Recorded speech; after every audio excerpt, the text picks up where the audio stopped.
Ticket जासिनायाथ' जोबनोनो थाङा सोरबा सोरबा लिडारफ्रा टिकेटनि बेलायाव थांदों खिन्थु बे टिकेटआबोथ' सोर सासेनो मोनसे समस्थियाव सासेया मोनगोन दा बेखायनो नाटकखा दिनै मोनसे समस्थियाव साब्रै साबानो टिकेट होगोन होननानै माने बुरखाय बुरखाय लांबाय थादों दा टिकेट मोनगोनफ्राबो गावसोरनो सन्देह जालायबाय थादों बेरेखायाथ' माने दायो राजनिति माने हानजानि माबा हिसाबै केरेक्टार हिसाबै बिसोर नाजादों किन्तु रायजो राजाफ्रा बुजिनो बाखि गैया रावबो आरो मोनसे नाटक बायदि खालामबाय थादों जइन खालामनाय बेलायाव जइनआ दानि थारिखआव सोरबा 1,500 2,000 जइन जानायनि सोरबा सुबुं दङ नामा बेफोर जेबो माने मिनिंफुल माबा नङा बे जास्ट मानसिफोरखौ मोनसे गुबुन एसे माबा लामायाव लांनायनि भुल मोनसे लामायाव लांनायनि मोनसे माबासो खालामबाय थादों किन्तु दायो बयबो मिथिगौ रायजो राजाफ्रा बिथांमोनाना माने जेरै बिपिएफ ना सरकारानो दोङो ना सोर दोङो नङा होमबा जोङो 3 बोसोर दंबावो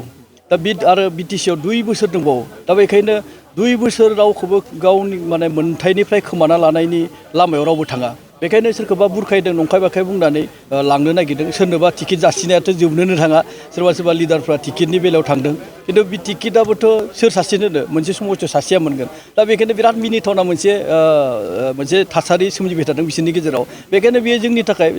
सावरायनांगौ बाथ्रायानो नंखाया बिसोरनि खामानि जिथु माबाया जोंनि थाखाय सावरायनांगौ बाथ्रा नङा बियो बिथांमोना जि नाटकआनो खालामामोन रायजोफोरा बिथांमोनखौ आरोबाव 20 बोसोरनि थाखाय गोजानाव दोनखादों बेखायनो जेबो साननांगौ गैया जोंहा टिकेट जासिनायाथ' नाटकखा दिनै मोनसे समस्थियाव साब्रै साबानो टिकेट होगोन होननानै माने बुरखाय बुरखाय लांबाय थादों दा टिकेट मोनगोनफ्राबो गावसोरनो सन्देह जालायबाय थादों गावसोरबो जोंखौ माब्लाबा कन्टेक्ट खालामो जे मा जागोनलै बेखौसो लाबोलायबाय बेखौसो माबालायबाय दा बेबायदि मोनसे मिनिथावना मोनसे थासारिया जाबाय थादों आं मुं बुङा खिन्थु बिथांमोनाबो गावखौनो क्लियार नङा जे माब्ला बुङो नै लकसभाया थांथोंसैलै लकसभानि उनाव जोङो डिसिसन लाबावनांगोन बिदि मोनसे मिनिथावना बाथ्राखौ बुंबाय थादों आरो नंगौबो लकसभानिफ्राय दिनै जोङो इउपिपिएल बिजेपि बे माने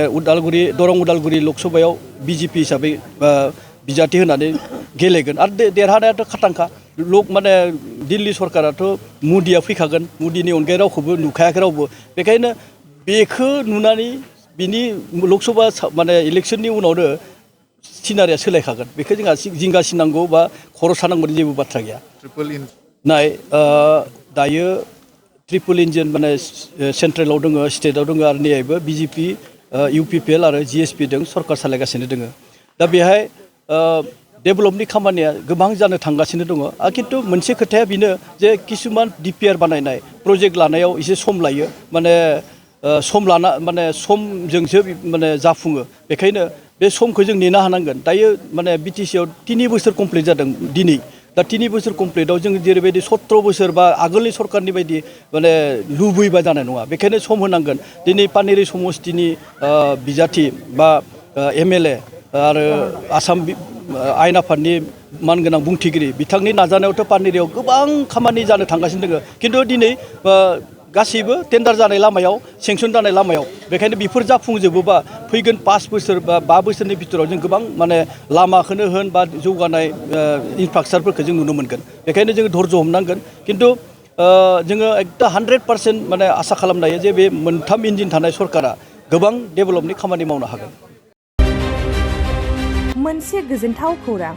क'क्राझार सहरनि जेडि रडजों नांजाबनाय सुदेमपुरि गांजिमा बाजाराव थानाय आइ आफा मेडलाइफ बिएम हस्पिटालाव बेराम सोखानो हानायनि गोबां खाबु दं आइ आफा मेडलाइफ बिएम हस्पिटालनि फेसिलिटिफोरानो जाबाय medical laboratory pharmacy paediatrics medicine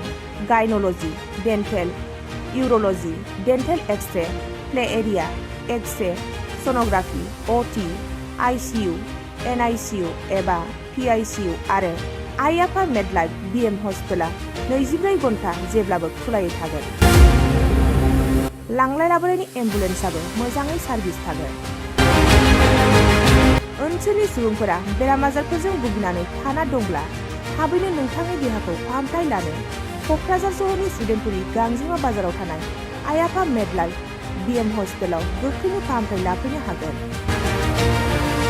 आबुङै मिथिनो थाखाय 9101655430 एबा 8822688026 जानबुं नम्बराव खौरां लाहरनो हागोन।